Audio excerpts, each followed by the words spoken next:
noviembre. Vamos a ver la sesión correspondiente al módulo 3, el de la asignatura de Geografía Política y Económica. Mi nombre es Rosa Elvira Cedillo Villar. Mi correo cedillo.rosa914@rcastellanos.ciudaddemexico.gov.mx. ¿De qué va el módulo 3? El módulo 3 se titula Actividades Económicas y Población. Nada más me gustaría recordarles que el módulo 3 abrió el 19 y cerrará el 28 de noviembre. Sin embargo, ustedes pueden entregar actividades a destiempo hasta el 20 de diciembre. Entonces, si ustedes realizan una entrega puntual, pues debe de ser hasta el 28 de noviembre. ¿Vale?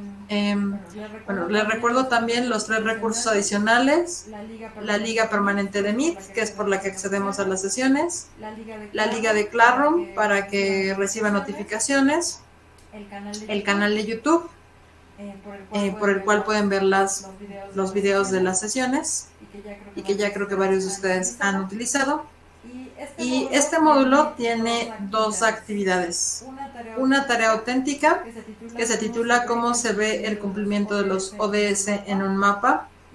Y entonces les dice que deben de, primero, revisar el contenido del módulo 3. Después, consultar los recursos y fuentes de apoyo para esta actividad. La mayor parte de la información que uses debe provenir de estos recursos, y después, con base en la información del módulo, del contenido del módulo, tienen que elaborar un reporte. Y ese reporte ustedes tienen que señalar, o sea, datos cualitativos y cuantitativos. Esos datos cuantitativos y cualitativos, denme un minuto porque se está duplicando. Esos datos cualitativos y cuantitativos, lo que tienen que referir es el avance de los objetivos de desarrollo sostenible, ¿no? Entonces, tienen que identificar las diversas regiones que tienen un avance diferenciado en cuanto a los objetivos de desarrollo sostenible, y deben incluir mapas y cuadros en este reporte, ¿no? Este reporte se entrega en PDF y debe de pesar máximo 1 megabyte. Después, la otra actividad es el foro de reforzamiento. Este foro de reforzamiento versa sobre una crítica a la medición de los ODS. Entonces, ustedes tienen que plantear, con base en lo que ya investigaron de la tarea auténtica, digamos, como cuál es su opinión, cuál es su crítica sobre el avance o no de los objetivos de desarrollo sostenible. Aquí les hacen que ustedes respondan 2 preguntas, ¿no? La medición estadística es la mejor vía para monitorear el avance del mundo hacia el desarrollo sostenible. Y la siguiente pregunta: ¿cuáles serían las fallas que la estadística puede tener en la medición del progreso de los ODS y cómo podría la geografía contribuir a mitigarlas, ¿no? Entonces, primero que ustedes digan cuál es su opinión después de haber hecho el reporte sobre si se ha avanzado o no en la Agenda 2030, y la siguiente pregunta: ¿qué herramientas de la geografía me podría ayudar a mitigar esos, digamos, no avances? Y también si podría contribuir a mejorar, o de qué manera se podría mejorar la medición de los objetivos de desarrollo sostenible. Entonces, también ustedes tienen que, aparte de su réplica, agregar 2 comentarios. O sea, su participación en foros, recuerden, no está completa si no agregan sus 2 comentarios, ¿no? 2 comentarios. Ahora, antes de pasar a los contenidos, me gustaría, como cada sesión, revisar en plataforma, directamente en plataforma, dónde se encuentra todo esto, ¿no? Nos vamos al módulo 3. Este es el módulo 3. Aquí ya está. Después tenemos 2 actividades: tarea auténtica y foro de reforzamiento, que son las que tienen que entregar. Esta tarea auténtica, bueno, le voy a dar clic y en esa tarea auténtica me dice cómo se ve el cumplimiento de los ODS en un mapa, ¿no? Aquí vienen las instrucciones, estas las que acabamos de revisar, y les dice que tienen que revisar, o sea, este no es optativo, sino que tienen que revisar los recursos de Richie y Sach, ¿no? Entonces, tenemos que darle clic, abrir en una nueva pestaña, abrir en una nueva pestaña, y aquí está, esta es una traducción, bueno, yo no le pondría métricas, sino le pondría 2 indicadores para que me permiten comprender el estado o la situación actual, ¿no?, del mundo. Esa sería la traducción a este artículo que se llama 12 Case Metrics to Understand the State of the World. Y acá les da justamente los 12 indicadores. Estos son indicadores, ¿no?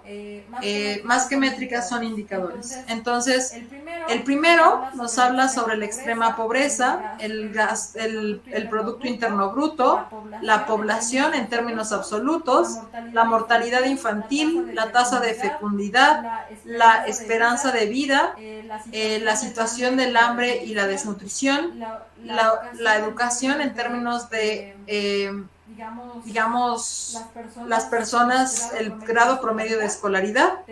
Después viene el acceso a agua y a sanitización, el acceso a energía, el uso de energía y las emisiones de dióxido de carbono. Entonces, estos son los 2 indicadores que les piden que revisen inicialmente, ¿no? Por eso no es optativo, sino tienen que ver de qué manera pues ustedes leen esta información, y aquí les dan unos mapas interactivos. Estos mapas interactivos, por ejemplo, les está diciendo, aquí dice el porcentaje de población que vive en extrema pobreza. Esto significa, bueno, eso significa en español lo que está aquí en inglés. Y acá viene el porcentaje, pues acá son los países que viven entre 0 y 3% en extrema pobreza, los que viven entre 3 y 10%, los que viven entre 10 y 20%, y aquí señala extrema pobreza los que viven con $2 al día, ¿no? Menos de $2 al día. O sea, digamos, sería genial que en México solamente existiera cerca de un 3% de personas en extrema pobreza, porque sabemos que según en datos del Coneval, pues el 58% de la población vive en alguna condición de pobreza. Entonces, si bien la mayoría de las personas en México no vive en extrema pobreza, pues sí en algún otro nivel de pobreza, ¿no? Entonces, bueno, este es un ejemplo, pero acá les da para cada una de las métricas, ¿no? Entonces tienen que aquí andar jugando con los mapas interactivos y ver qué dice respecto al Producto Interno Bruto, a la población, ¿no? Cómo está creciendo la población, qué población va disminuyendo. Incluso aquí ustedes pueden señalar algún país específico y les dices el crecimiento de la población de ese país, ¿no? Entonces, más bien aquí es que ustedes empiecen a jugar con su mapita para que les dé información específica, tal vez de una región o algo así, ¿no? Ese es el documento que les pide que ustedes revisen. Y también está este de manera específica es un mapa que da el avance de los 17 objetivos, ahí están, ¿no? Donde funciona como un semáforo, ¿no? Entonces, donde los países que han cumplido el objetivo, por ejemplo, población, ya no tienen población en situación de pobreza, pues nada más son algunos, ¿no? Como pues Dinamarca, Rusia, China, Kazajistán, ¿no? Algunos países de Europa donde ya no existe población en pobreza extrema, ¿no? Pero donde sí existe población en pobreza extrema y una gran cantidad de población es en el color rojo, ¿no? O sea, aquí tenemos la escala. Aquí son los que ya no tienen población en pobreza extrema, los que todavía tienen algunos retos en población en pobreza extrema, y después aquí vienen los que pues sí tienen todavía una población significativa en pobreza extrema, y pues los que sí tienen graves problemas en pobreza extrema, ¿no? Y esto es un indicador que mide el avance de la meta 1. Ahora, este no es el único indicador, sino que también ustedes pueden consultar acá, por ejemplo, viene diversos mapitas, ¿no? El primero es no vive en pobreza, pero después las personas que viven con menos de $2 al día, ¿no? Ahí está. Entonces, después de aquí viene las personas que viven con menos de casi $3.65 al día, vean, ¿no? Y después viene las personas que siguen siendo pobres después de descontar los impuestos y las transferencias. Aquí en este caso, pues, en México, pues sí está en situación de pobreza, ¿no? Y no se cumple el objetivo.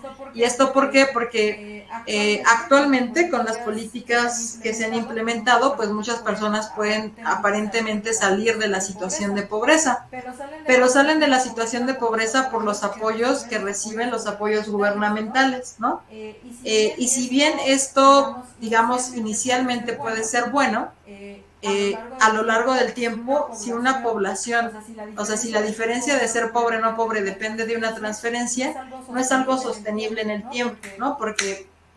¿Y por qué no es sostenible en el tiempo?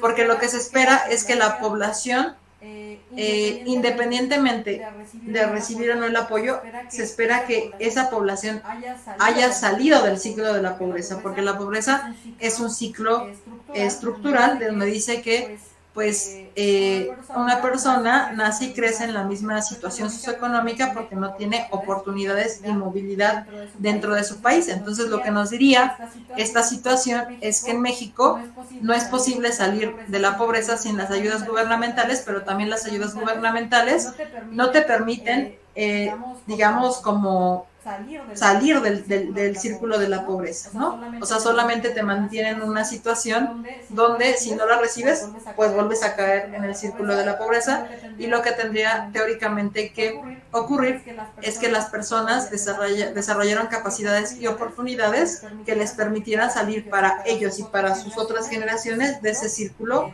de la pobreza, ¿no? Pero bueno, eso es lo que aquí está por objetivo. Ustedes pueden ir revisando, ¿no? Aquí están los dos y aquí pueden ustedes ir cambiando por cada uno de los indicadores. Recuerden, solamente tienen que elegir 12 métricas, ¿no? Por ejemplo, este que yo les puse es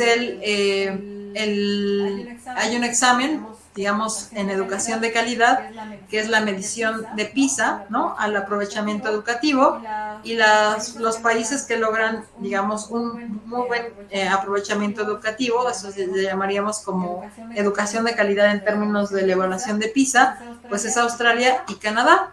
Pero, por ejemplo, México, pues tiene muy malos resultados en esta métrica de PISA, ¿no? Y aquí no están todos los países, porque solamente los países que pagan la evaluación de PISA, pues son en los que se realizan, que son los que tienen algún tipo de color. Estos son en los de no se aplica el indicador PISA, ¿no? Entonces, bueno, esa es como una desventaja. Pero en términos del objetivo 4, por ejemplo, acá, que es un logro educativo por debajo de la educación secundaria es la educación básica en nuestro caso, ¿no? Básica sin la preparatoria. Entonces, aquí, pues México, en términos de lograr que los estudiantes asistan o acudan a la escuela, ha logrado cubrir satisfactoriamente la educación básica, pero en nuestro sistema, por ejemplo, educativo, se basa en la credencialización. La credencialización es que te dan digamos, un certificado donde te dice que efectivamente has logrado ese grado educativo. Sin embargo, digamos, el conocimiento, el aprendizaje significativo, es decir, el que seas capaz de aplicar el conocimiento aprendido, ahí tenemos un gran problema en el caso mexicano, ¿no? Esta es la parte de la variación en matemáticas, ¿no? Por diversos niveles socioeconómicos, ¿no? Y así, bueno, tenemos muchos indicadores. La idea es que ustedes, digamos, se familiaricen con estos dos, digamos, mapas interactivos, ¿no? Sin embargo, aunque está padre que ustedes manejen los mapas, pues aquí no tienen el dato exacto que está, por ejemplo, en México, ¿no? Por ejemplo, acá no te da te dice valor de menos 4.08 en el año 2022, ¿no? Entonces, mi recomendación para que realicen ese trabajo es que descarguen ustedes el informe de los ODS del 2023. En este informe de los ODS del 2023, la versión en español, aquí está, bueno, ahí hay varias versiones, ¿no? Esta está en inglés, pero voy a hacer la búsqueda para que esté en español, ¿no? Informe ODS, que es este, pero lo voy a poner en español, ¿no? Español, para que descarguemos la versión en español. Entonces, esta es la versión en español. Déjenme ver si ahora sí me la deja descargar en español. No me sigue dando la versión en inglés. A ver. A ver si esta sí me la da. Es que yo ya lo tengo descargado, pero a ver.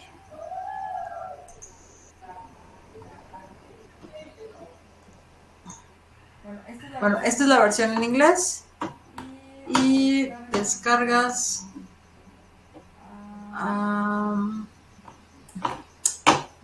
Bueno, déjame ver si logro encontrar la versión del documento. Creo que es esta. No, a ver, vamos a ver.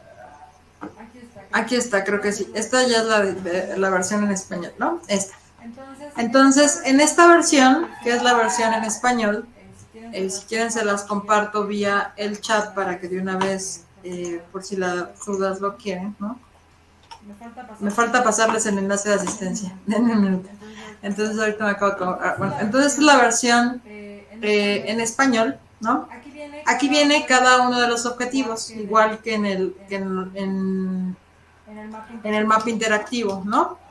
Sin embargo, un poco la actividad es que ustedes interpreten los indicadores.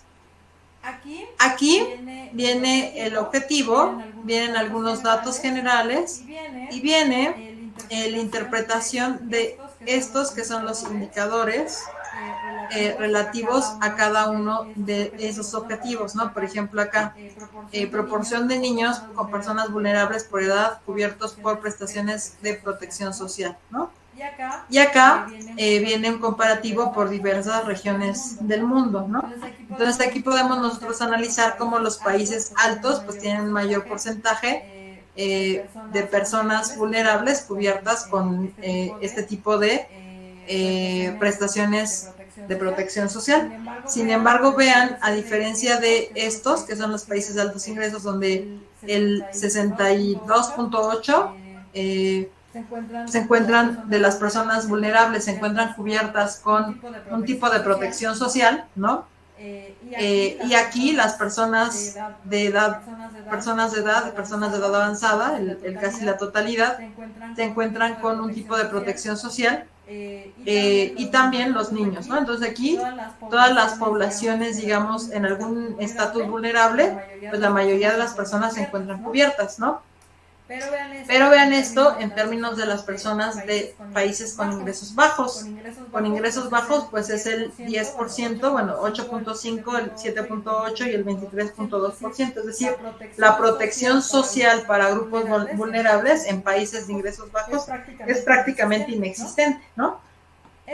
Entonces, y acá justamente nos da una interpretación, ¿no? Esto es lo que se espera de ustedes, que logren generar una interpretación propia de las gráficas, las tablas, los mapas y los cuadros. Entonces, a mí me pareció como un mejor ejemplo para que ustedes empiecen a desarrollar qué debe de contener un reporte, que ustedes tengan un ejemplo, ¿no? Entonces, mi ejemplo, que yo les recomendaría que a ustedes sirviera como guía sería este informe, porque este informe es un reporte justamente, ¿no? Es un reporte de la situación de los objetivos de desarrollo sostenible para el 2023. Entonces, y aquí ya se realizan interpretaciones de los datos, se ilustran con gráficas, mapas y cuadros, y pues digamos, les da una perspectiva general, ¿no? Bueno, esa es mi recomendación adicional para que ustedes puedan de alguna manera realizar esta tarea auténtica, ¿no? Ahora, esta tarea auténtica es ligeramente diferente a las otras, porque aquí lo que se trata es que ustedes aprendan a realizar un reporte, ¿no? Un reporte que va a tener gráficas, que va a tener interpretaciones de ustedes y que debe de estar redactado. Ahorita voy a poner un ejemplo. Voy a irme a mi Drive.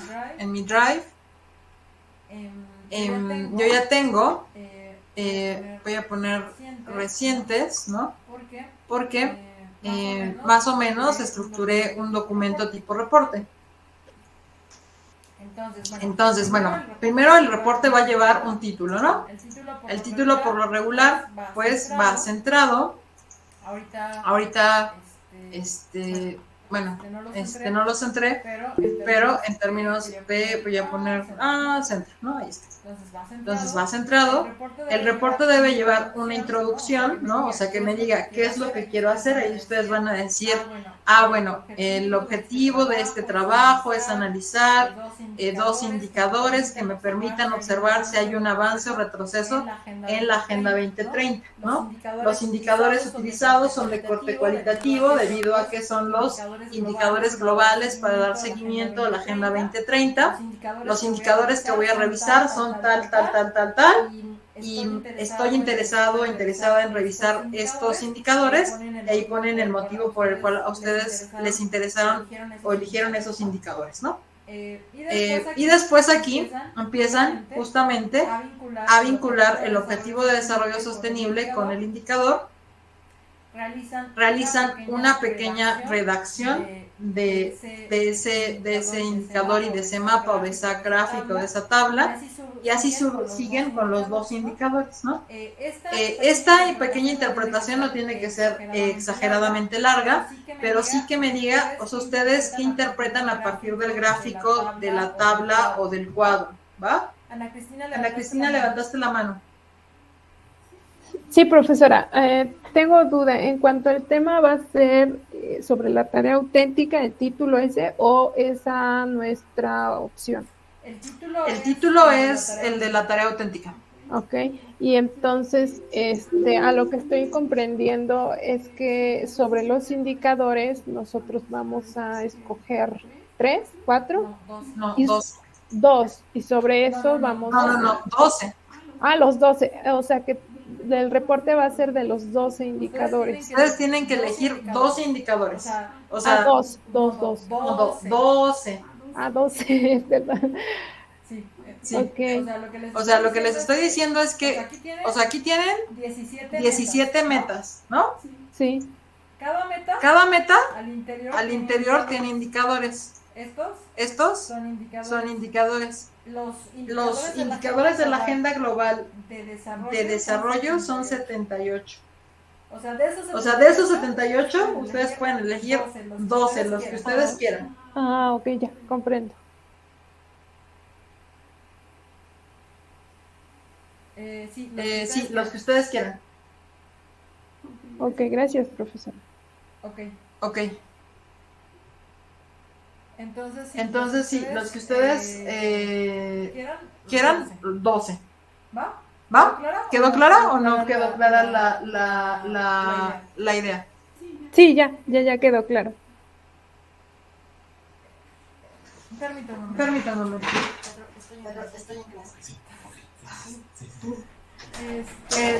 Bueno, entonces son 12 indicadores, ¿va? Y aquí entonces en mi tarea auténtica primero defino qué objetivos voy a revisar digamos, ¿por qué voy a revisar esos 12 y no otros? O sea, no el resto de los 78 objetivos totales. No, o sea, ustedes tienen que, del total de objetivos de los ODS, ustedes seleccionan solamente 12. ¿Va?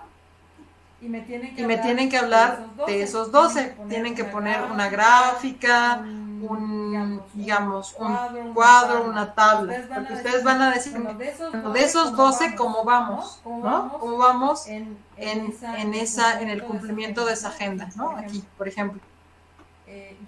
Yo lo que les menciono es que, por ejemplo, este mapa está muy bonito, ¿no? Pero sin embargo solamente me da una imagen, pero no me dice, mira, esto ya se cumplió y estos como que van, más o menos, pero solamente aquí me da la gráfica, pero si yo quisiera el dato de México, pues, o sea, aquí dice el valor 2.5, pero ese valor 2.5, ¿cómo lo interpreto? ¿No?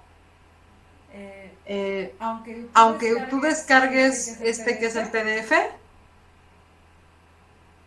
ahí está, estoy descargando, ¿no? Ahí te dice México, te da el avance de todos los, sobre todas las regiones, y acá me dice varias cosas, ¿no? Cómo va avanzando en colores. Este es el resumen general para México, ¿no? Yo no sé qué tanto le serviría utilizar este reporte o sea, está, bueno, no sé, o sea, si lo pueden hacer ustedes, pues háganlo con esto, pero estos son los dos recursos que les mencionan en la tarea, ¿no? Yo aquí la crítica que le veo es que es muy visual, es muy gráfico, es muy interactivo, pero no les enseñan cómo hacer un reporte, ¿no? Entonces, por eso les estoy recomendando que revisen el reporte, porque este informe que les estoy compartiendo sobre el avance de los ODS, este sí es un reporte, ¿no? Donde ustedes seleccionaron ya de antemano algunos objetivos específicos, les hicieron una breve interpretación de esos gráficos. Entonces yo no estoy diciendo que sigan este reporte, pero que sí les sirva de ejemplo para plantearse lo que ustedes van a reflexionar, ¿no? Por ejemplo, no sé, si ustedes me llegaran y me dijeran, pues es que México está en rojo en 5 objetivos, ¿no? Yo te diría, bueno, o sea, ¿sería adecuado decir está en rojo 5 objetivos? Pues no, o sea, tienes que dar el dato específico, ¿no? El dato de por qué está en rojo en esos 5 objetivos. Entonces, eso no lo da suficientemente bien las dos fuentes que les están dando. Esta y la de el mapa interactivo, ¿no? Pero acá, por ejemplo, si pueden ver el informe y pueden ir viendo cómo van los objetivos en desarrollo sostenible en todo el mundo y cuáles son las regiones en las que más se ha avanzado en cada una de las metas, ¿no? Por eso es que, bueno, yo creo que es un buen complemento. Y bueno, ya. ¿Hay alguna otra duda sobre la tarea auténtica? O sea, tienen que elegir 12. Sí, profesora. Entonces, a partir de esas 3 fuentes, nosotros podemos crear nuestro reporte completo. Exactamente. Ok. Y aquí al final, bueno, aquí ya supongo, bueno, yo les puse un ejemplo, ¿no? Que en una pequeña interpretación así de un parrafito, no necesitan que sea súper extensa, pero que sí demuestre que ustedes están interpretando el dato, ¿va? Y acá tienen que agregar unas breves conclusiones, ¿no? O sea, ya su opinión sobre decir, bueno, considero que el avance en los ODS es precario o van de maravilla o es insuficiente, ¿no? Acá ya su punto de vista que confluya todo lo que ustedes han investigado, ¿no? Lo que les dicen todos sus datos, una pequeña conclusión, y acá obviamente las referencias bibliográficas en formato APA, ¿no? Estas dos ya las tienen en plataforma, y esta fuente es la que yo les acabo de de compartir, ¿va? Y a ver, ¿hasta ahí vamos bien con la tarea auténtica? Bueno, espero que sí. Ahora, vamos con el foro de reforzamiento. El foro de reforzamiento en esta ocasión no es un foro, digamos, tan estructurado como los foros anteriores. Este foro es un foro de opinión, ¿no? Lo que les está diciendo básicamente es que ustedes me digan si la medición estadística es la mejor vía para monitorear el avance del mundo hacia el desarrollo sostenible. Y aquí me digan que justifiquen ustedes su respuesta, ¿no? Y después, ¿cuáles serían las fallas que la estadística puede generar en la medición del progreso de los ODS y cómo podría la geografía contribuir a mitigarlos, ¿no? O sea, este ejercicio es más un ejercicio reflexivo, ¿no? Es un ejercicio reflexivo donde les dicen, bueno, o sea, ya hiciste el reporte, ya me seleccionaste algunos indicadores, ahora piensa de forma crítica si solamente monitorear los datos es útil, ¿no? O sea, tal vez sea útil para algunos objetivos, pero tal vez no sea tan útil para otros objetivos. Ahora, ¿por qué no es útil, por ejemplo, lo que yo les decía, ¿no? O sea, imagínense que este indicador, voy a regresarme a este, ¿no? Este me dice que es la prevalencia de desnutrición. O sea, aquí me diría que México ya sobrepasó la desnutrición. O sea, no hay una desnutrición en México, ¿no? Solamente los únicos que están desnutridos son básicamente África, ¿no? ¿Ustedes creen que ese dato es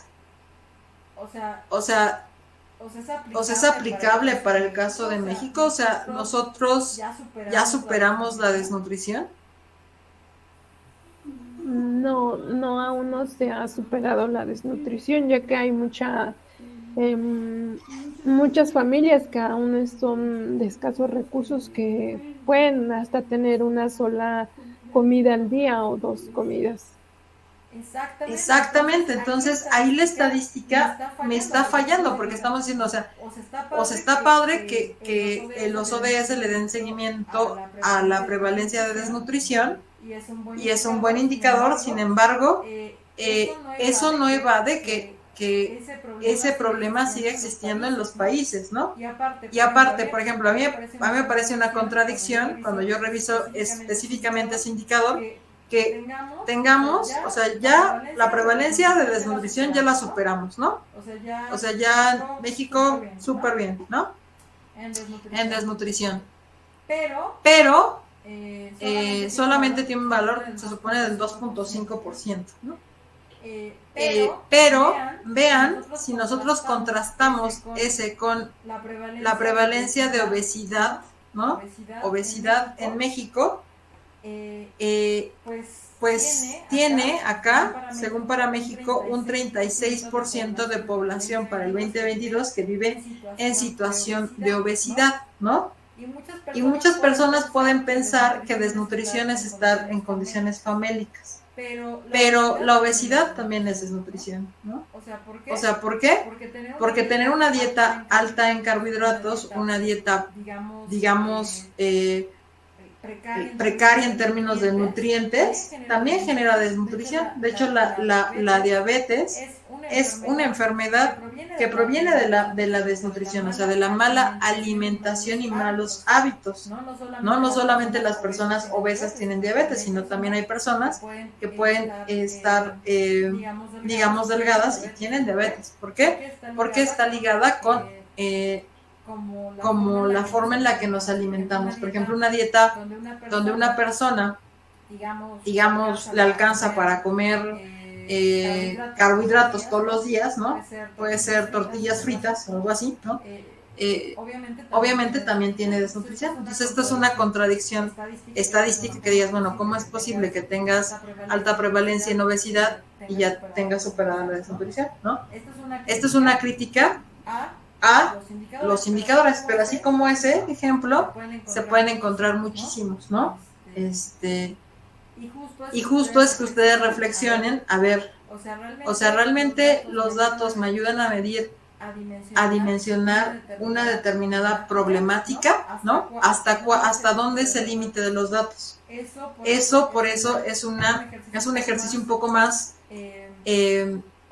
como reflexivo y cualitativo. O sea, si ustedes me dicen, no sé, o sea, no solamente se trata que digan, no, pues sí, me parece que la estadística no sirve porque no todo puede ser cuantificable, ¿no? Ahí tú dirías, bueno, sí, pero dime por qué, ¿no? Me tienes que demostrar con un ejemplo, ¿no? Pero yo diría, aunque en la meta, en la meta 2 indica que México ha superado el estado de desnutrición. Sin embargo, cuando analizamos otro indicador que es el de obesidad, pues se refiere a que el 36% de la población en México sufre algún grado de obesidad, ¿no?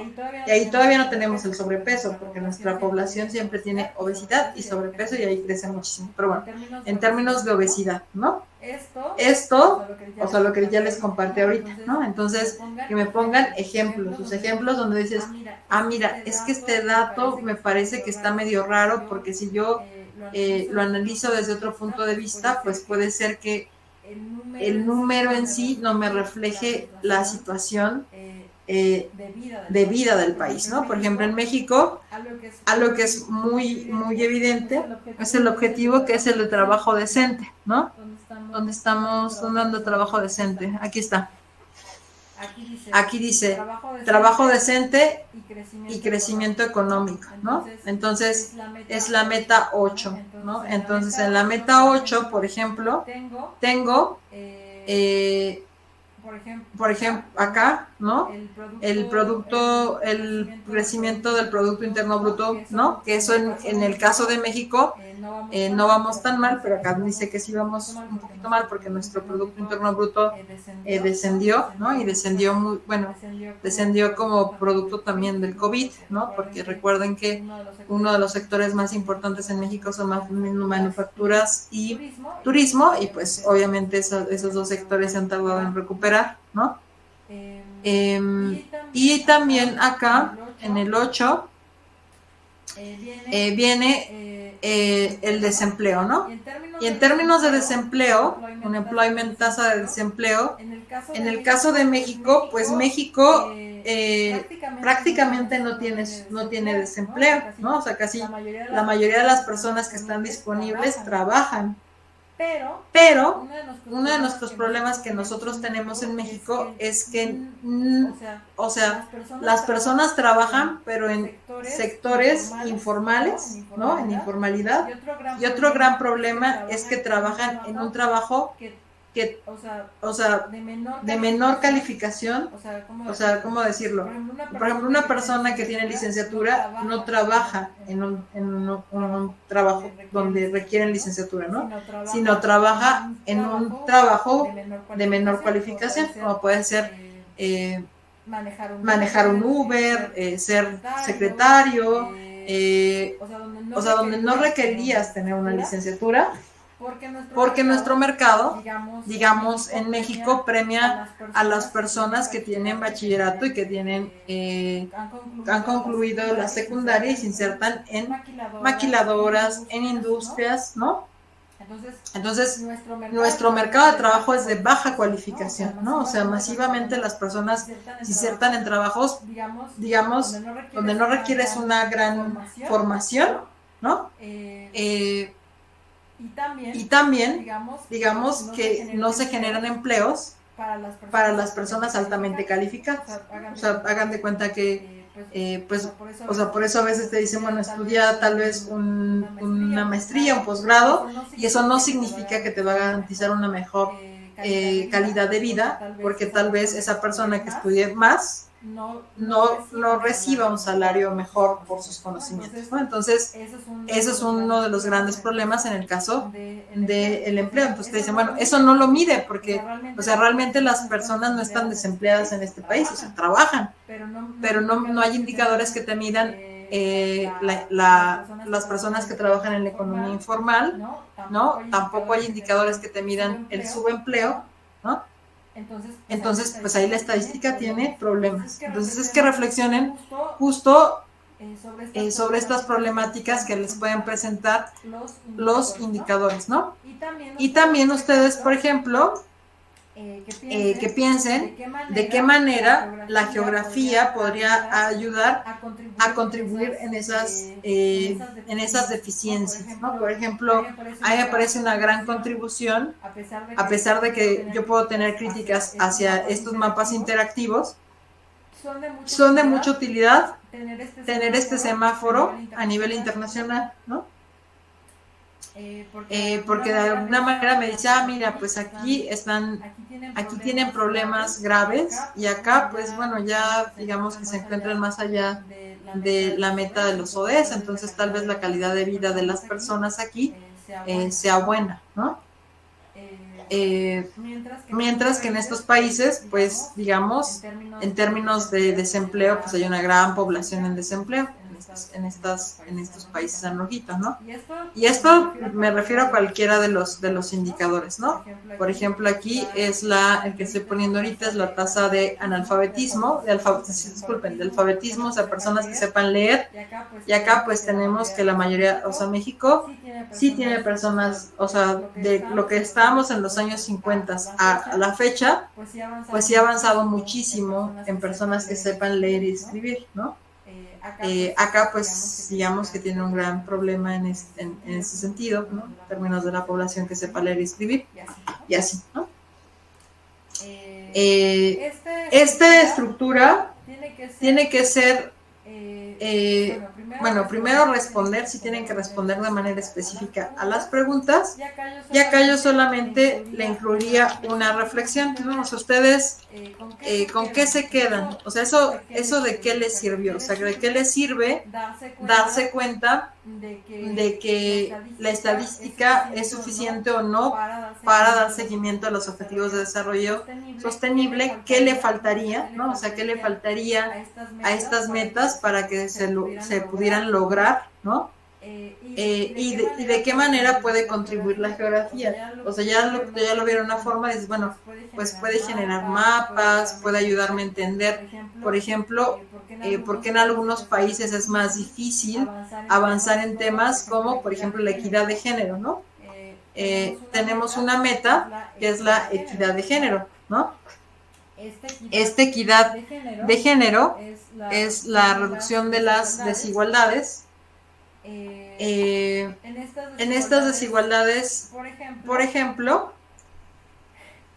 pues algunos países culturalmente tendrían problemas para reducir las desigualdades, ¿no? Por ejemplo, específicamente en esta parte, ¿no? Donde aquí está donde las mujeres. Donde pues las mujeres tuvieran un mayor acceso al mercado de trabajo, o donde pues tuviéramos mejores condiciones de vida, ¿no? Pero hay países, por ejemplo, que siguen siendo demasiado tradicionales, donde no participa prácticamente la mujer en el mercado laboral, que es India, China, por ejemplo, Arabia Saudita, donde el tema pues todavía es bastante difícil de abordar esa cuestión de la reducción de las desigualdades en materia de género, ¿no? Entonces ahí pues no puedes, o sea, no vas a avanzar tan fácilmente porque hay, o sea, no solamente hay restricciones estadísticas, sino hay restricciones culturales que te van a afectar ese acceso, ¿no? Que tendrías que romper primero cuestiones como más culturales para lograr condiciones más equitativas en la vida entre hombres y mujeres, ¿no? Entonces, ahí, por ejemplo, es una crítica muy fuerte a estos indicadores. Entonces, la geografía dice, bueno, me ayuda a comprender por qué el contexto, las condiciones culturales que se plantean en tal vez estos países, pues no son tan fáciles de abatir, ¿va? ¿Hasta acá tienen alguna pregunta sobre cómo se va a responder el foro de reforzamiento? No, profesor. ¿Sale? Entonces, si no hay ninguna duda, ahora sí nos vamos a ir a un viaje rapidísimo por los contenidos de este módulo, ¿no? Este módulo, lo que primero es su tema número 1, es que habla sobre los diferentes sectores de actividad económica, ¿no? Entonces, hay 3 sectores de actividad económica: el primario, el secundario y el terciario. El primario está ligado a las actividades, digamos, como son la agricultura, la ganadería, la minería, la pesca, ¿no? El sector de actividad secundario a la industria, ¿no? Todo lo que nosotros, por ejemplo, si tenemos maíz, pues ya se puede transformar en maíz, se convierte en tortillas, y las tortillas ya se pueden exportar. Entonces hay un sector de la industria de la alimentación, ¿no? Lo mismo pasa con, digamos, los automóviles. O sea, tenemos las autopartes, se transforman en una industria y, digamos, se da un bien completo. Entonces, el secundario básicamente incluye a todo lo que es la industria y el sector de la construcción. El sector terciario incluye a los servicios y al comercio, ¿no? Entonces, todo lo que son los supers, todo lo que son los intercambios comerciales, las ventas, el turismo, los transportes, la educación, las finanzas, están en el sector terciario. Básicamente tenemos diferentes sujetos económicos, ¿no? Tenemos sujetos macro y microeconómicos. En la parte de la microeconomía, los agentes económicos, ustedes ya no sé si estén viendo o ya vieron en la clase de teoría económica, básicamente los agentes en microeconomía son las familias o los hogares, las empresas y el gobierno, ¿no? Entonces tenemos 3 agentes en la economía en términos microeconómicos. En términos macroeconómicos, pues tenemos los sectores públicos y privados. En la parte del sector público, pues entra toda la intervención del gobierno, ¿no? Por ejemplo, pueden ser las empresas públicas. En nuestro caso tenemos CFE, tenemos Pemex y otras, digamos, otros instituciones también. Por ejemplo, en términos macroeconómicos, los encargados de la política monetaria, pues es el Banco de México. Entonces, el Banco de México también es un sujeto macroeconómico, ¿no? Y bueno, entonces después básicamente, gracias a lo que hacen los sujetos económicos públicos y privados, pues básicamente esta economía funciona, ¿no? Entonces, por ejemplo, si nosotros no tuviéramos un Banco de México, pues no tendríamos política monetaria en un organismo autónomo que estuviera vigilando que el comportamiento de la inflación, ¿no? Entonces, ¿por qué la inflación es tan importante, ¿no? Pues imagínense que si nosotros no tuviéramos un ente que regulara la inflación, pues tendríamos que nuestros precios cambiarían de un día a otro. O sea, hoy pagamos, no sé, 5 pesos por un cuarto de tortilla, y el día de mañana podríamos pagar 50, ¿no? Entonces, justo dar seguimiento a estas cuestiones como la inflación, el tipo de cambio, y que haya instituciones reguladoras de esto, le da cierta estabilidad a la economía. También, por ejemplo, si no se vigila cómo van avanzando las empresas, o si no se regula a las empresas, pues también tendríamos como un caos en términos económicos, ¿no? También, por ejemplo, nosotros tenemos, se cambió el régimen de salarios mínimos, que ahora es UMA, ¿no? Tenemos el salario mínimo, pero todas las multas ya se cotizan en UMAS, ¿no? Antes eran en salarios mínimos. Entonces, el tener todo esto, o sea, como las sanciones en términos de salarios mínimos, hizo que mucho tiempo también no se aumentara el salario mínimo, porque si no, eso afectaba a todo, ¿no? Cuando ya se quitó la vinculación de sanciones con el salario mínimo, que fue a principios del 2020, se hizo una reforma donde iba a incrementar el salario mínimo, ¿no?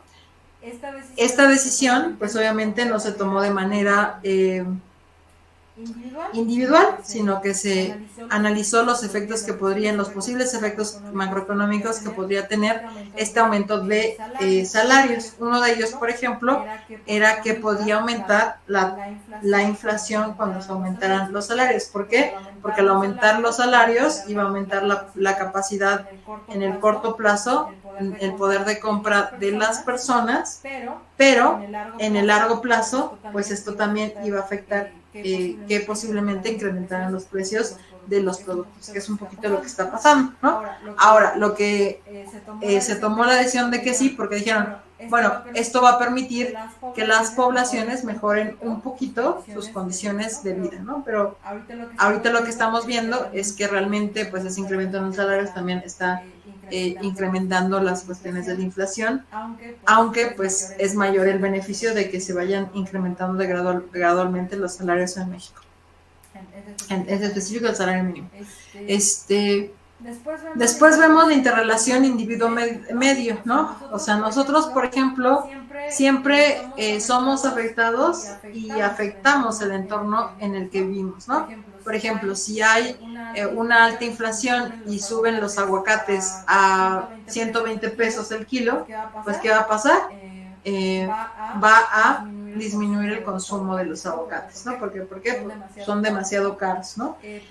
Pero al disminuir el consumo y al aumentar el precio, también eso tiene relación con las condiciones. Por ejemplo, si hay una nevada en Michoacán, que es el principal productor de aguacates, pues obviamente eso va a disminuir la cantidad de aguacates disponibles para el mercado, entonces se va a elevar el precio, ¿no? Entonces cuando nosotros amanecemos, ay, pues subió la cebolla, subió el jitomate, no, pues ¿por qué? En el periodo cercano al ingreso de los niños a la escuela, pues suben las libretas y suben los útiles escolares. ¿Y por qué en Navidad, ya cuando estamos como a 2 semanas de Navidad, pues las lucecitas y todo eso, los precios empiezan a subir? Y después, por ejemplo, si nosotros vemos la misma lucecita en enero, o por ejemplo, yo les puedo decir, si yo voy a comprar algo de Navidad, lo compro en enero y no lo compro en diciembre, ¿no?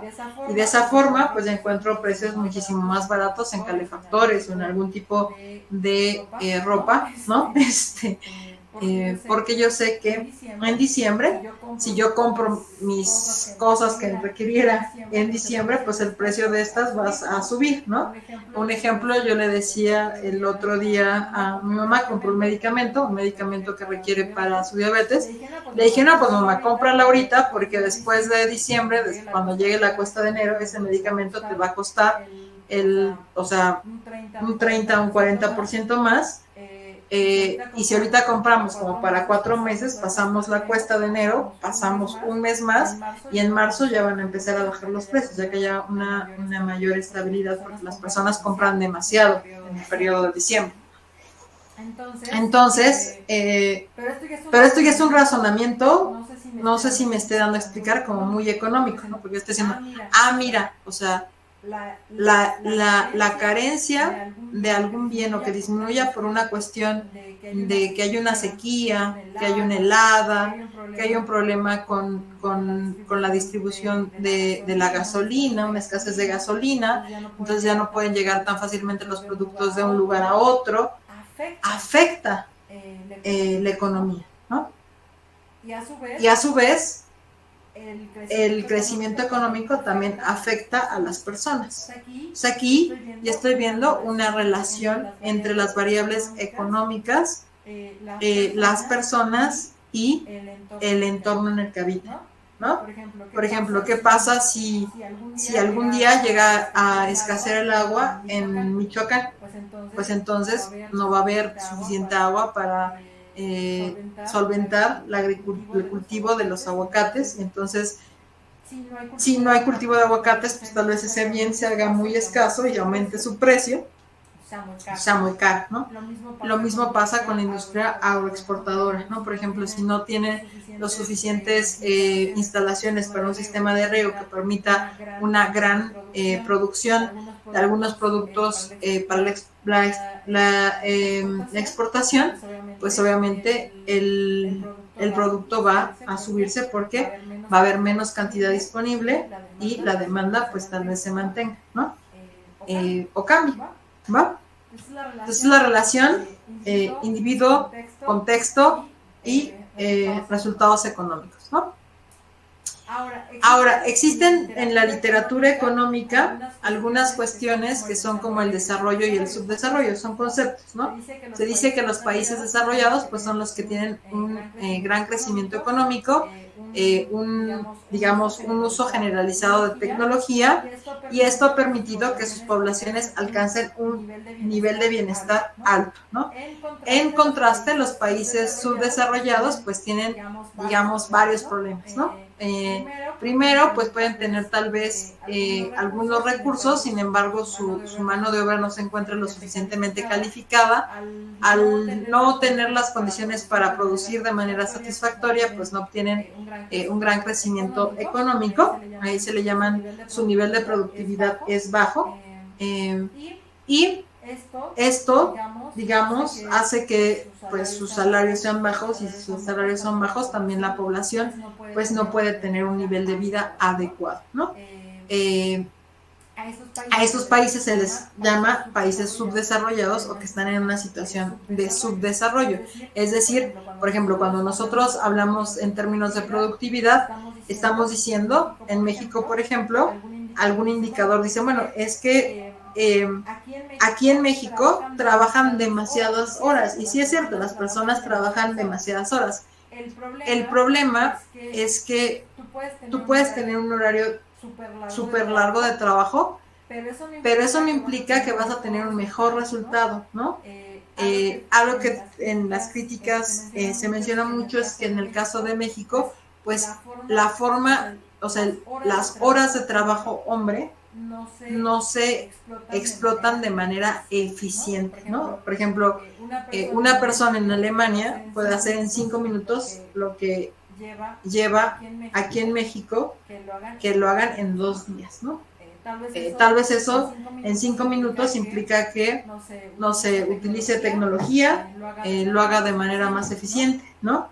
Y en México hacer la misma tarea puede costar muchísimo más tiempo por diversas cuestiones, porque la persona no tiene la preparación, porque la persona no tiene capacitación, porque la persona percibe un menor salario, porque tal vez se hace de manera manual y no utilizando tecnología. Entonces, todo eso como que implica, o sea, las condiciones de subdesarrollo no solamente implica una sola circunstancia, sino un cúmulo de condiciones, ¿no?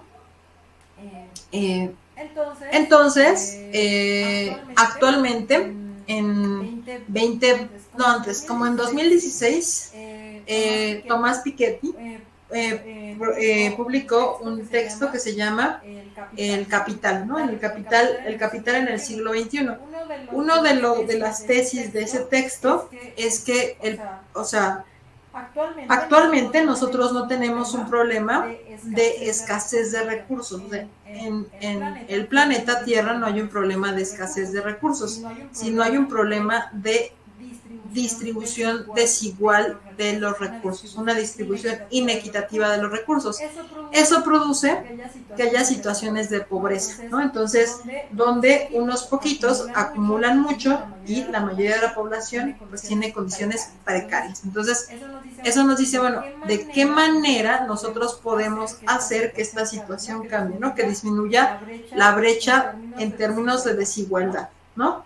Ahora, disminuir esta brecha de desigualdad no es algo sencillo, porque, por ejemplo, las desigualdades acumuladas siguen afectando de manera cíclica, ¿no? Por ejemplo, una persona que nació en una familia pobre, pues tal vez esa condición de precariedad afecte su posibilidad de ir a la escuela, de aprender más idiomas, digamos, de tener un mayor logro en la vida, ¿no? Porque, por ejemplo, o sea, pónganse ustedes a pensar, ¿no? O sea, ¿qué pasa si yo tengo a 2 estudiantes? Un estudiante que tiene, digamos, alimentos en su casa, que tiene tecnología, que tiene, o sea, digamos, condiciones de vida buenas condiciones de vida, ¿no? Y un estudiante que tiene que trabajar, que tal vez se embarazó joven, que tiene un hijo, que tiene que estudiar, que tiene que terminar la licenciatura, pero aparte también trabaja y trabaja en un horario completo. Entonces, pues naturalmente, digamos que la persona con mayores desventajas, pues tiene mayor probabilidad de abandonar la escuela y no cumplir sus metas educativas, ¿no? Porque esta persona que tiene mejores condiciones, pues digamos, o sea, y eso también es teórico, ¿no? Porque es bien curioso a lo que pasa también en México, es que sucede que aparentemente también las personas que podrían tener mejores condiciones de vida no quiere decir que logren buenos resultados educativos, ¿no? Hay como, digamos, algunos enigmas donde te dicen, bueno, o sea, hay personas que teniéndolo todo, parece que como que no sienten, o sea, como el que no tengan esa necesidad, como que les echa a perder la cabeza, ¿no? Entonces, esos son como algunas cuestiones que plantea, por ejemplo, Esther Dufo en su libro, donde dice, bueno, tampoco creamos el esquema que nos han vendido de los círculos de la pobreza, ¿no? Donde el romper ciertas barreras es 100% estructural, ¿no? O sea, porque si hay condiciones que afectan, digamos, el logro no solamente educativo, sino muchísimos logros en la vida, pero es cierto que teniendo mayores condiciones de desventaja, pues va a disminuir tu posibilidad de acceder a una adecuada calidad de vida, ¿no? Entonces, en ese sentido, se menciona que el problema actual de la sociedad global es un problema de distribución de recursos más que de otra cosa, ¿no? Y aquí nos hablan en el punto 3, cómo se distribuye, digamos, o cómo podemos analizar desde una perspectiva regional diversas situaciones, ¿no? Entonces tenemos a las regiones centrales. Las regiones centrales son aquellas, digamos, localizaciones, ciudades, ¿no? Donde hay concentraciones urbanas, donde hay un nivel de industrialización alto, un uso de tecnología también alto, donde hay una disposición tanto de capital en términos de inversión como de trabajo, fuerza de trabajo, y se logran altas tasas de crecimiento. Aquí un ejemplo podría ser Japón, y de manera local en México, por ejemplo, podrían ser las ciudades de Guadalajara, Monterrey y Ciudad de México, ¿no? También tenemos la región en transición ascendente. Es una ciudad que está atrayendo inmigrantes, que está creciendo económicamente y que su posición, digamos, en términos económicos está mejorando. Un ejemplo de esto, por ejemplo, podría ser el Estado de México. El Estado de México actualmente están inmigrando población de la Ciudad de México y otras entidades al Estado de México, pero es porque está creciendo su papel en términos de los trabajos que se pueden encontrar en industria y en nuevos sectores que antes, o sea, en algunos años atrás no se hubiera pensado que hubieran estado en esta entidad, ¿no? Como puede ser servicios, como puede ser también comercio, ¿no?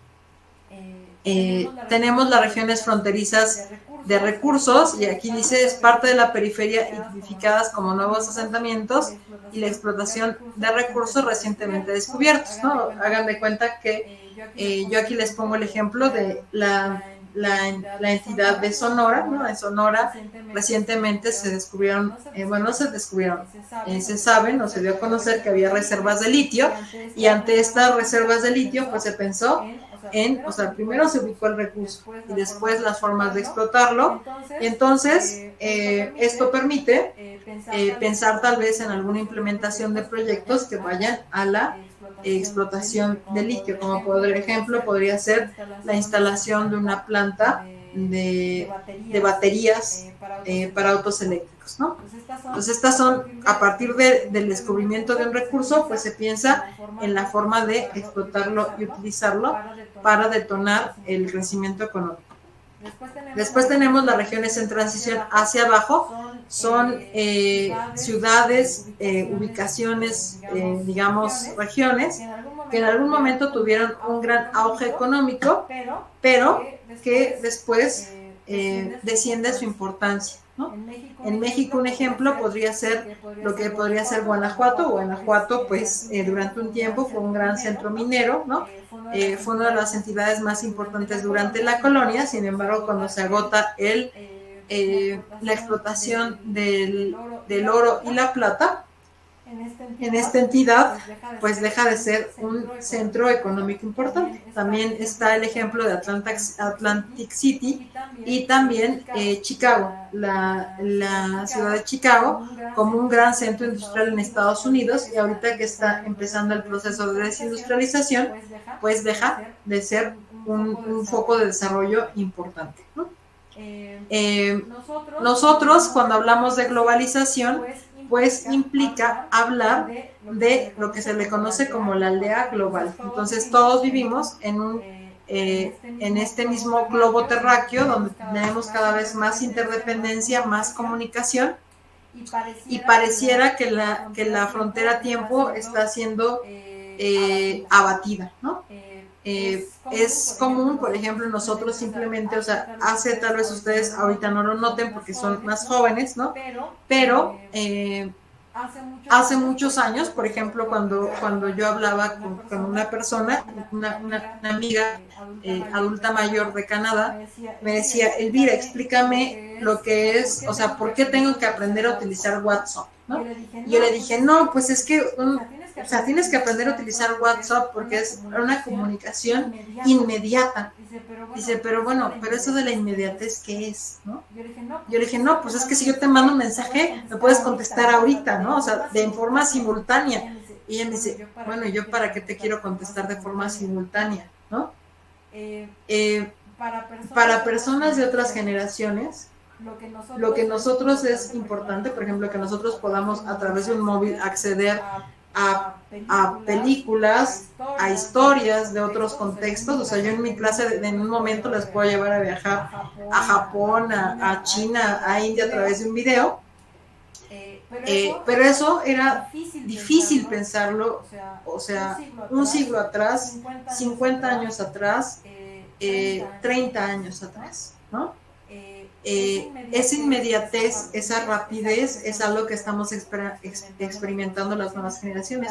La posibilidad de decir, bueno, llego a Japón en 11 horas, es algo que ni siquiera era imaginable un siglo antes, ¿no? O sea, puedo comprar en Temu, ¿no? Unas, no sé, ¿cómo se llama de los celulares, una carcasa de celular. Dices, pero bueno, pero Temu es una tienda online que trae productos de China, de productores pequeños locales, que se suscriben a la aplicación, y es un medio por el cual exportan productos utilizando la paquetería. Esto es algo que simplemente antes ni siquiera podíamos imaginar, ¿no? Ese esquema de negocio, esa forma de comunicación no era posible. Entonces, la globalización es algo que permite el comercio, el viaje, la comercialización, el desarrollo de tecnología que va aparejada con todo esto, ¿no? Existen diversos bloques económicos en el mundo. Está el bloque europeo, que tiene como antecedente el Tratado de Roma, ¿no? La Unión Europea es un modelo de integración económica, y es un modelo de integración económica porque, digamos, un conjunto de países, ahora 27, decidieron tener una moneda única, instituciones, digamos, principalmente económicas, que rigen en toda la Unión Europea, y decidieron, digamos, caminar juntas para tener metas de desarrollo común, ¿no? A diferencia de esto, tenemos el bloque asiático y el bloque norteamericano, donde en el bloque asiático pues es un proyecto básicamente económico. Entonces, en este proyecto económico hay una cada vez mayor liberalización del comercio, básicamente el intercambio de bienes y servicios, en menor medida un intercambio de población, ¿no? Esta población sigue siendo bastante tradicional, entonces pues Existe también, al igual que en América del Norte, un gran intercambio comercial, tratados, digamos, internacionales, en el caso de México, pues que permiten el intercambio de bienes y servicios. Sin embargo, no es tan fácil el intercambio de población, ¿no? O sea, nosotros podemos aumentar la circulación de bienes y servicios, pero difícilmente vamos a tener el libre acceso en términos de fronteras entre la región de América del Norte. Y esto es porque es un tratado de libre comercio de corte vertical, es decir, digamos que los países están ordenados, ¿no? Primero Estados Unidos, Canadá y México, ¿no? Entonces, esta alianza se hace más como para aprovechar, digamos, aprovecharse mutuamente de las economías de cada uno de los países, pero sin tener la pretensión de integrarse económicamente como un bloque, ¿no? Y bueno, acá tenemos específicamente el caso de México, donde pues nos dicen, bueno, México es un país que actualmente tiene 128 millones de población, tiene una economía diversificada, actualmente ya es una economía más diversificada, donde tenemos el sector servicios en las principales ciudades, básicamente Ciudad de México, Guadalajara y Monterrey, siendo la principal ciudad de México. En algunas otras ciudades, pues sigue siendo un país agroexportador, por ejemplo, Sinaloa, ¿no? Bueno, Jalisco también. En otras entidades destinadas al turismo, Yucatán, la península de Yucatán, algunos municipios de Guerrero, de Nayarit, ¿no? Veracruz, y también donde predomina pues la explotación de la materia prima, como puede ser el petróleo, ¿no?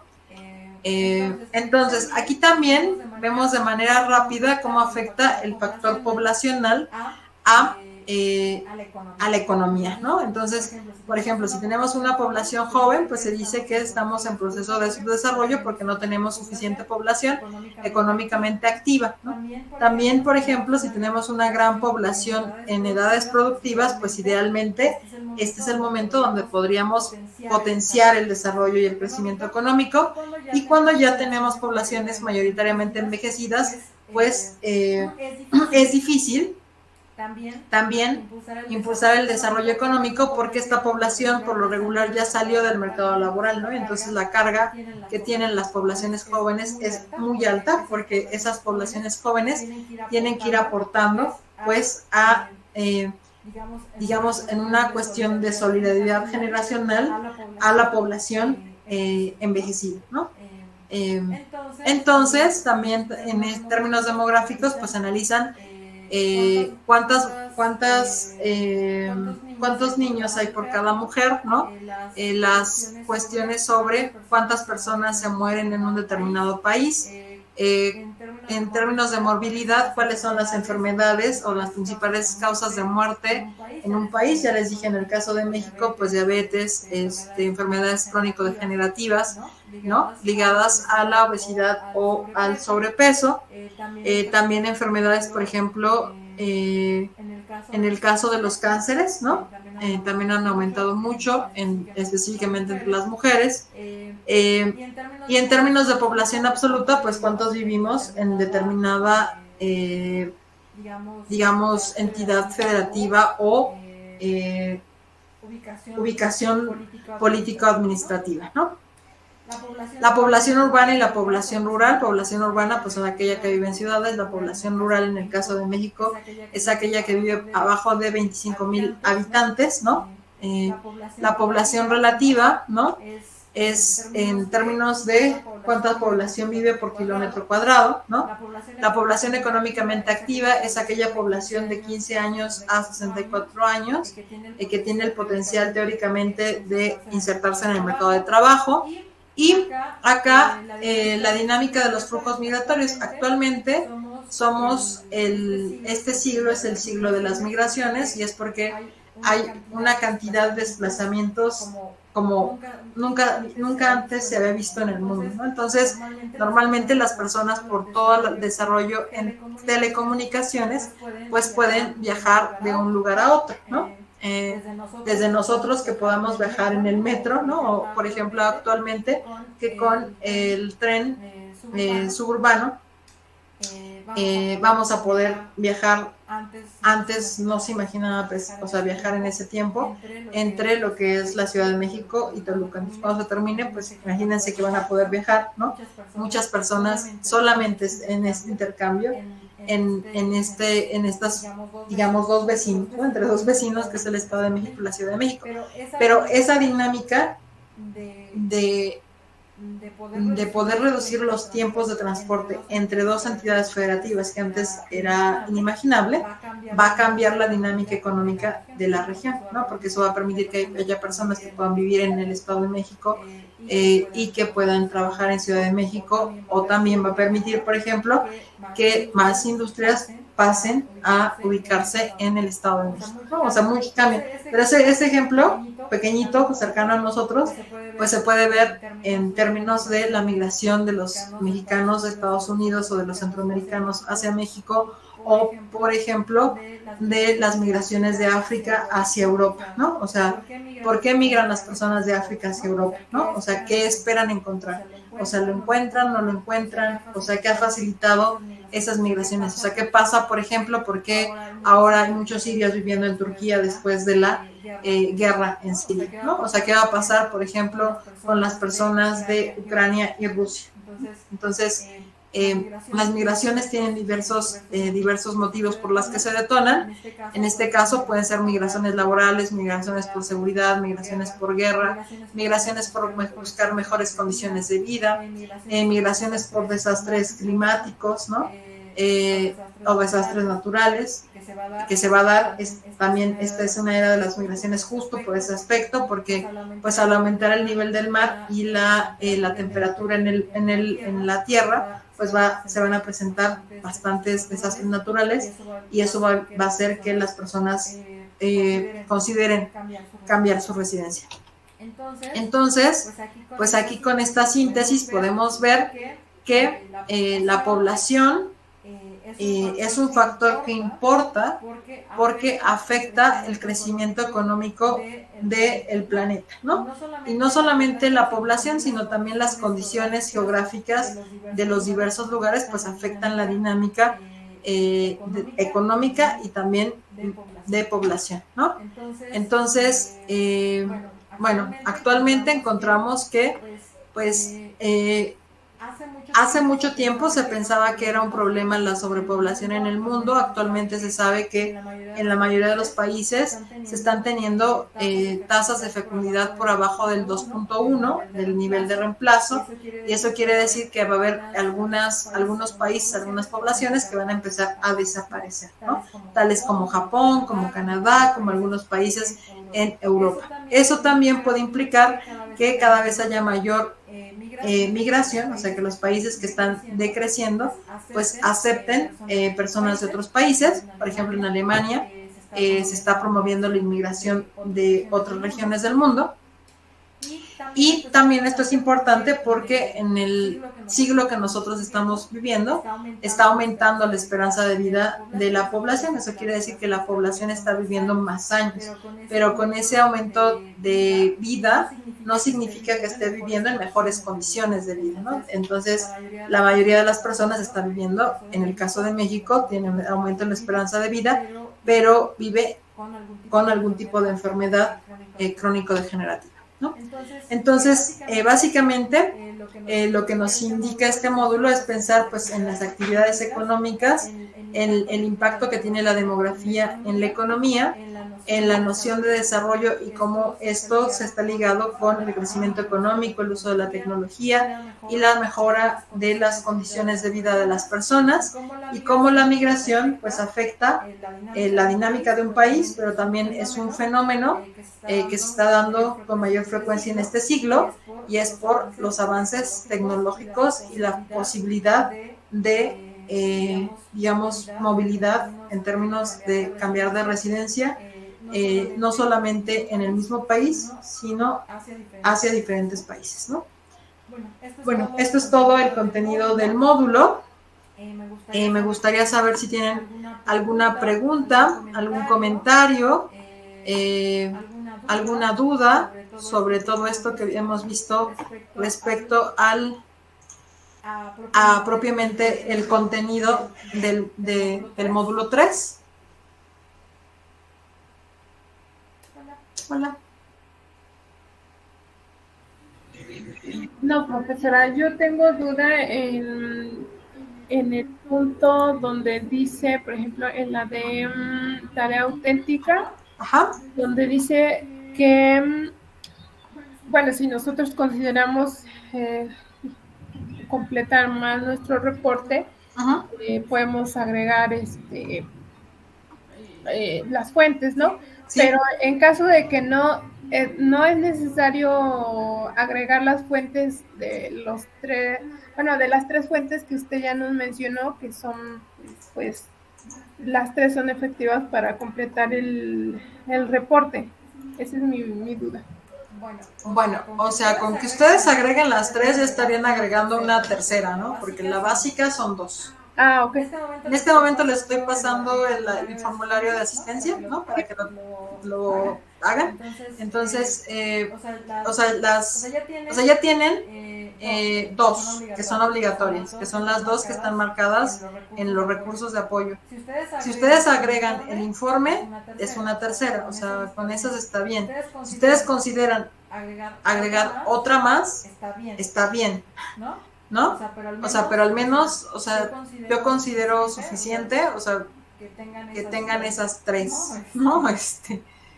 Porque ya con las 3 tienen muchísimo material, o sea, más del que podrían ustedes compendiar en un reporte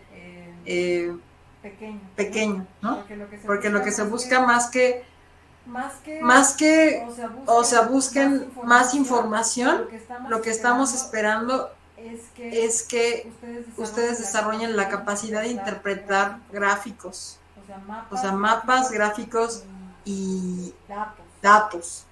O sea, que ustedes, si leen un reporte, tengan la capacidad de saber de qué le están hablando. O sea, si les presentan una gráfica,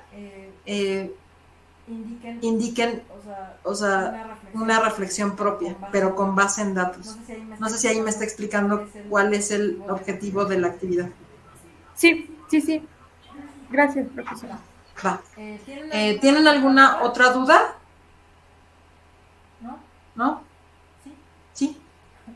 Bueno, si por algún motivo no tienen alguna otra duda, pues cerramos la sesión por el día de hoy.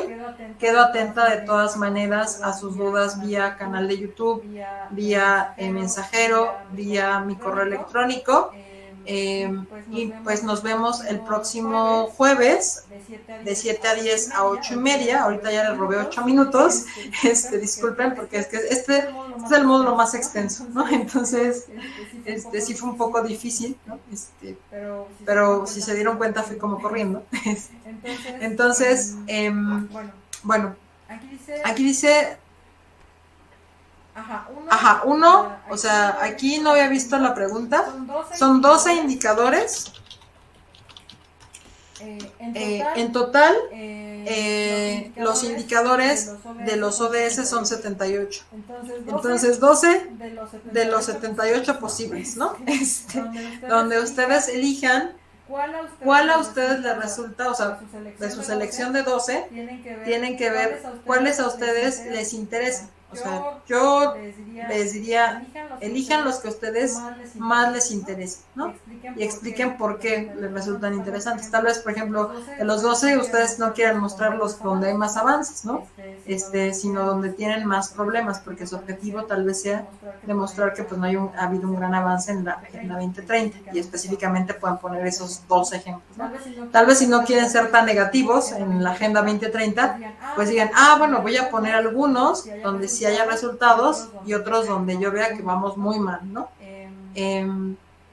O tal vez, por ejemplo, quiera poner todos los que vamos perfectos, ¿no? Ahí les dan esa posibilidad de poder elegir, ¿no? Solamente 2, pero solamente van a interpretar 12, ¿no? Bueno, chicas, pues muchas gracias por haber atendido la sesión. Les dejo la grabación en el canal de YouTube. y también la subo a plataforma. Y pues cualquier cosa, estoy atenta y al pendiente, ¿sale? Pues buenas noches, espero que la sesión les haya servido, no se les olvide pasar asistencia y nos vemos, déjenme decirles cuándo, nos vemos el próximo 28, de 7:10 a 8:30, ¿sale? Sí, gracias, profesora, buenas noches. Cuídense mucho.